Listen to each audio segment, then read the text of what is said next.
K방산이 또 한 번 신기록을 경신해냈다는 소식이 들려왔습니다. 지난해 12월 폴란드와 무기 수출 계약을 맺은 지 4개월 만에 K2 전차와 K9 자주포 1차 물량을 전달하더니 이번엔 그보다 한 달 더 빠른 3개월 만에 K2 전차 2차 물량을 전달했다고 하는데요. 지난 23일 현대로템에서 폴란드 그드니아항에 K2 전차 5대가 기존 납기 예정일인 6월보다 3개월 앞서 도착했다고 밝히며 K2 전차가 그드니아 항에서 하역되는 영상을 공개했었는데요. 약 2달 전에 25,000톤급 선박에 실려 마산항에서 출발하여 현지 시간 22일 폴란드 항구에 도착했었다고 합니다. 현대로템 측은 정부와 군 관계기관의 적극적인 협조 덕분에 조기 납품을 이루어낼 수 있었다고 공을 돌렸습니다. 지난해 9월 방위사업청은 K방산의 지속적인 품질 향상과 획기적인 수출 지원을 위해 국방부와 합동참모본부, 소유군, 국방과학연구소, 국방기술품질원, 국방기술진흥연구소, 방산업체 등의 모인 통합 수출 지원 그룹을 출범시켰었고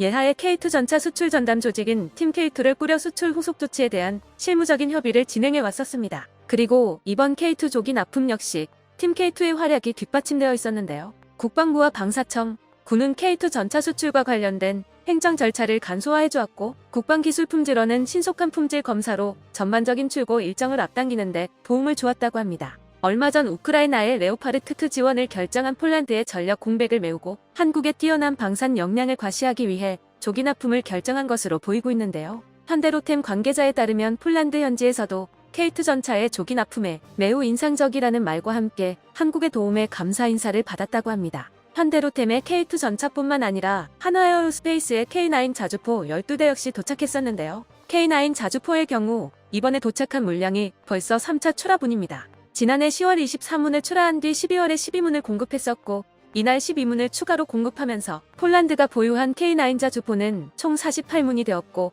K2 전차는 15대가 되었습니다. 폴란드 군비청 대변인은 트위터를 통해 후반기에도 추가 물량이 공급될 예정이라고 전했습니다. 또 한 번 미친 듯한 배송 속도를 보여준 한국에게 폴란드 네티즌들이 찬사를 보내오고 있습니다. 한국의 신속한 무기 공급을 기반으로 폴란드는 빠르게 군을 강화시켜 나가고 있습니다. 지난주 폴란드에서 열린 병역 박람회에서 전시된 K2 전차와 K9 자주포가 대대적으로 전시되었고 수많은 폴란드 시민들이 그 앞으로 몰려들었습니다. K2 전차와 K9을 직접 눈으로 본 폴란드 시민들은 이렇게 거대한 첨단 무기가 지구 반대편에서 겨우 4달 만에 도착했다는 사실이 경이롭다고 전했습니다. 가만히 있던 독일은 한국이 또 한 번 해냈다는 소식에 도대체 독일 전차는 언제쯤 도착하냐고 유럽 네티즌들에게 몰매를 맞고 있는데요. 이제 독일 방산은 한국보다 느리다는 꼬리표를 영영 뗄 수 없게 되어버린 것 같습니다. 그런데 한국의 K2 전차들이 속속들이 폴란드에 도착해서 러시아 국경을 향해 배치되고 있다는 소식에 푸틴이 노골적으로 불쾌함을 드러내고 있다고 합니다.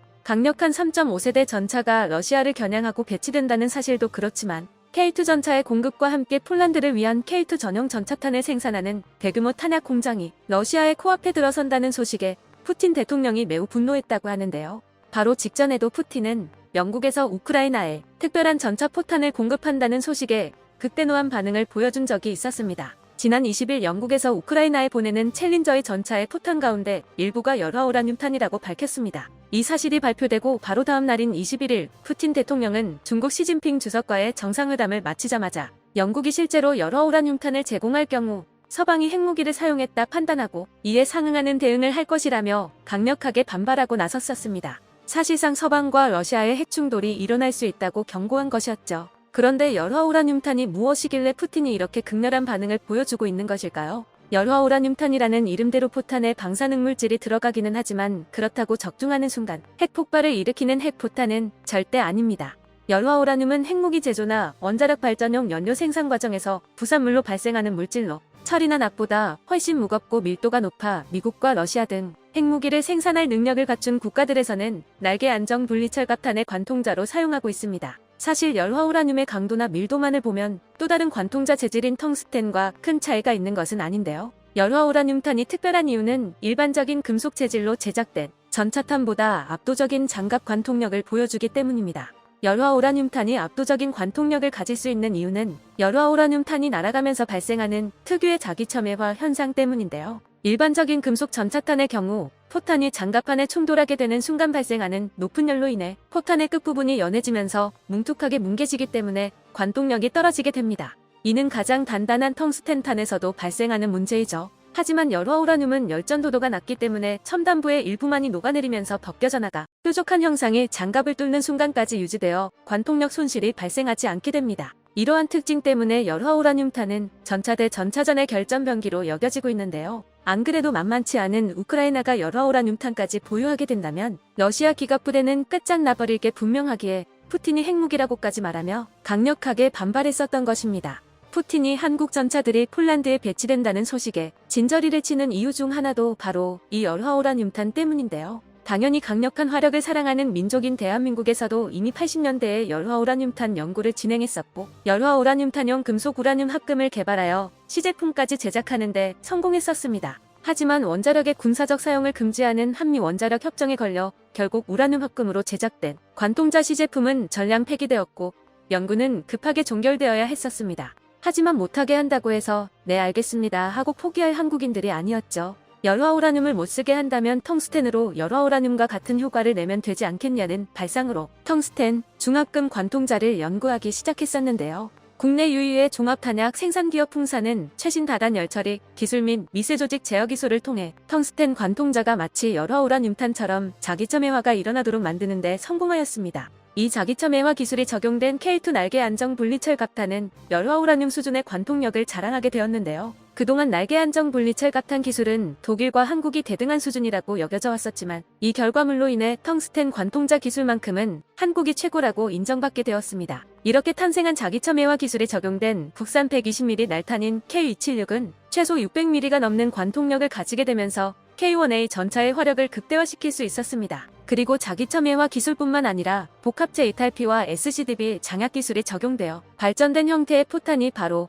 K2 전용 포탄으로 제작된 K279인데요. 이탈피란 날개 안정 분리철 갑탄의 핵심 부품으로 관통자를 감싸고 있는 껍질을 말합니다. 이탈피는 장약의 추진력을 온전히 받으면서 포구를 이탈한 순간 관통자에서 빠르게 벗겨지며 추진 에너지를 관통자에 전달하는 역할을 하는데요. 이탈피가 가벼우면 가벼울수록 관통자의 추진 에너지가 고스란히 전달되어 관통력을 증대시킬 수 있기에 초경량 고강도 복합체 이탈피를 개발하기 위한 연구가 진행되어 왔었고 결실을 맺어 K279 포탄에 적용될 수 있었습니다. 또한 SCDB 장약은 온도 둔감 화물질을 표면에 도포하여 대기 온도에 영향을 덜 받아 저온에서도 포탄의 속도가 떨어지지 않으며 포신의 무리를 덜어주어 연사 속도를 늘리는 게 가능합니다. 이러한 기술들까지 적용된 K279 포탄의 정확한 관통력은 기밀사항이지만 최소 700mm에서 800mm 이상으로 추정되고 있으며 이는 미국의 에이브람스 전차용 열화우라늄 날탄인 M829S3의 관통력과 맞먹는 수치입니다. 사실상 현존하는 최강의 관통력을 가진 전차탄이라는 소리이죠.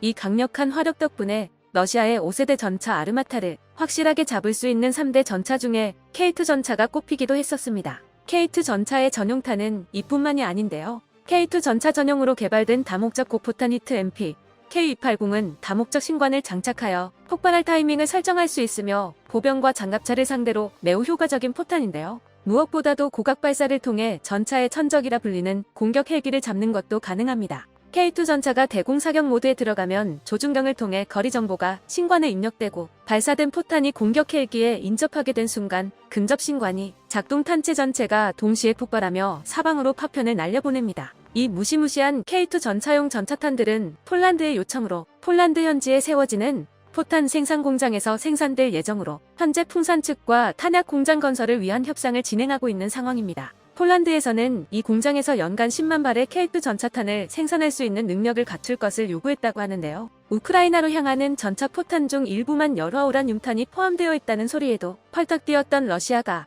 이를 능가하는 관통력을 가진 한국의 텅스텐 날탄 10만 발이 폴란드에서 직접 생산될 예정이라고 하니 기겁하지 않을 수가 없는 소식이었죠. 러시아가 얼마나 궁지에 몰렸는지는 이번 중국과의 정상회담을 보면 알 수 있는데요. 그동안 정상회담에서 지각을 일삼으며 오만한 태도를 보여주었던 푸틴이지만 이번 시진핑 주석을 맞이할 때는 마치 황제를 맞이하는 듯한 의전을 보여주었는데요.